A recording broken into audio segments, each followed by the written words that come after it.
এই নেন স্যার, আপনাদের টাকা। আমি আর এই জায়গায় চাকরি করুন না। কি ব্যাপার শাহাদাত, এগুলো কেমন অভদ্রতা? তুমি টাকাগুলো কেন ছুঁড়ে মারলে ভাবে? সাদাত, এসব কি? হ্যাঁ, তুমি বসের কেবিনে কি করে আসলে? আর এসব কি করতেছো? এখান থেকে বের হও। ম্যাডাম, আমার আর চোখে যাবেন না। আমি আজকে স্যারের কাছে সব সত্যি কথা কমু। স্যার, এই ম্যাডাম আমার ঠিক মতো বেতন দেয় না। আজকে 1 বছর যাবত ম্যাডাম আমার এই 6,000 টাকা করে বেতন দেয়, আর 9,000 টাকা করে ম্যাডাম রেখে দেয়। স্যার বিশ্বাস করুন স্যার, আমি এই ব্যাপারে কিচ্ছু জানি না। আর দারোয়ানের বাচ্চা, তুই মিথ্যা কথা কেন বলতেছিস আমার নামে? হ্যাঁ, স্যারের সামনে তুই আমাকে খারাপ প্রমাণ করার চেষ্টা করতেছিস। স্যার আপনি বিশ্বাস করুন, আমি আপনার কত বছরের পুরনো এমপ্লয়ি। স্যার আমি কি এরকম কিছু করতে পারি? স্যার, আমি একটা সামান্য সিকিউরিটি গার্ডে চাকরি করি। এই সিকিউরিটি গার্ডে চাকরি করে কত টাকা বেতন পাই? 15,000 টাকা বেতন পাই। তার থেকে যদি আমার 9,000 টাকা রেখা দেয়, তাহলে আমি কি পাই? ম্যাডাম আমার কইছে আমি যদি আপনার কাছে কই আমার চাকরি থেকে বাইর করে দিব। এই ভয়ে কইতে পারি না আজ পর্যন্ত। কিন্তু স্যার, এখন আমার পিঠ দেওয়ালে ঠেকে গেছে।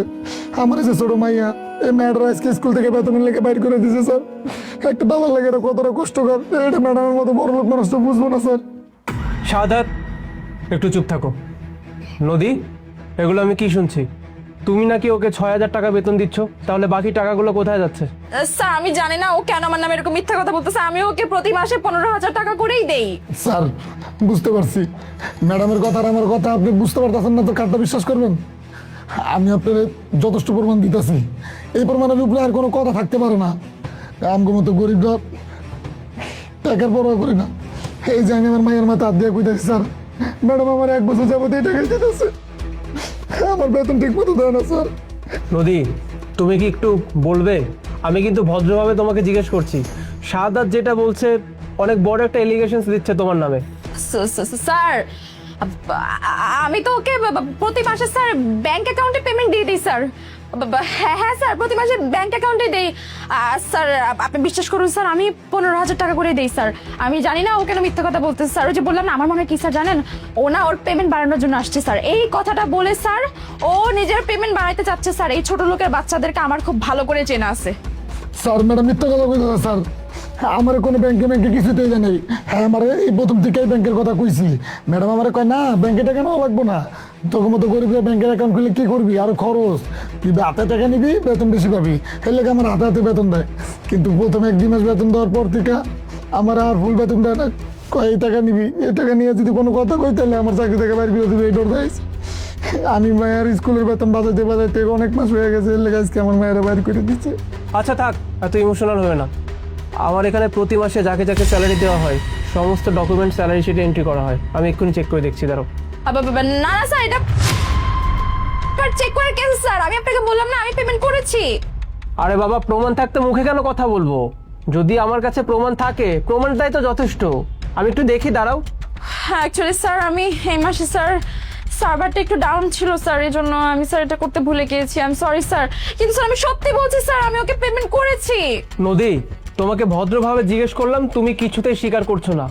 কিন্তু আমার কেন জানি মনে হচ্ছে শাহাদাত আর যাই করুক, ও কখনোই মিথ্যা বলতে পারে না। এর একটা স্পেসিফিক কারণ কি জানো?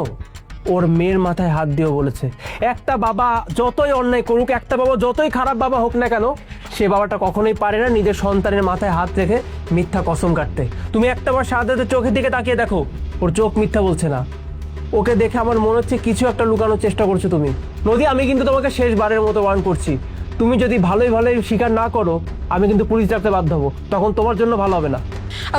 না না স্যার, পুলিশ ডাকতে হবে না স্যার, আমি সত্যি কথা বলতেছি। আসলে স্যার আমার ফ্যামিলিতে কিছু মাস ধরে ক্রাইসিস চলতেছে। আমার টাকা পয়সার অনেক বেশি দরকার ছিল স্যার, এই জন্যই আমি ওর পেমেন্ট থেকে প্রতি মাসে কিছু কিছু টাকা আমি নিজে রেখে দিতাম, আর বাকিগুলো ওর হাতে দিতাম। Sir I am really sorry sir, please আমাকে ক্ষমা করে দিন স্যার। আই প্রমিস এরকম আর কখনো হবে না। হোয়াট? তুমি কি পাগল হয়ে গেছো নদী? তোমার কিসের এত অভাব পড়ে গেল যে সামান্য একটা সিকিউরিটি গার্ডের টাকা থেকে তুমি টাকা মেরে দিতে? প্রতি মাস শেষে তোমার অ্যাকাউন্টে 80,000 টাকা ডিপোজিট করা হয়। অ্যামাউন্টটা মোটেও কম নয় নদী, 80,000 টাকা। 80,000 টাকা স্যালারি পাওয়ার পর তুমি যদি তোমার লাইফ লিড করতে না পারো ঠিকঠাক মতো, এই বেচারা 15,000 টাকাতে সংসার চালাতে পারে কিভাবে বলো তো?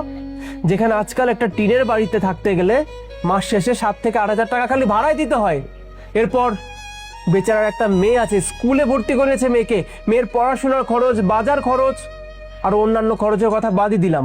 15,000 টাকা এই বেচারা সংসার চালাতে কি পরিমাণ কষ্ট হয় একটাবার ভেবে দেখেছো? কিন্তু আফসোস, এই 15,000 টাকাও তুমি তাকে দাও না।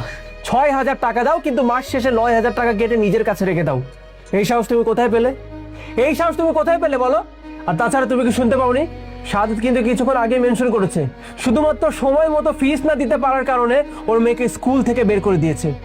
একটা বাচ্চাকে যদি স্কুল থেকে বের করে দেওয়া হয়, এর থেকে বড় অপমানের সেই বাচ্চাটার কাছে কি হতে পারে, আর সেই বাচ্চার অভিভাবকের কাছে বা কি হতে পারে বলো?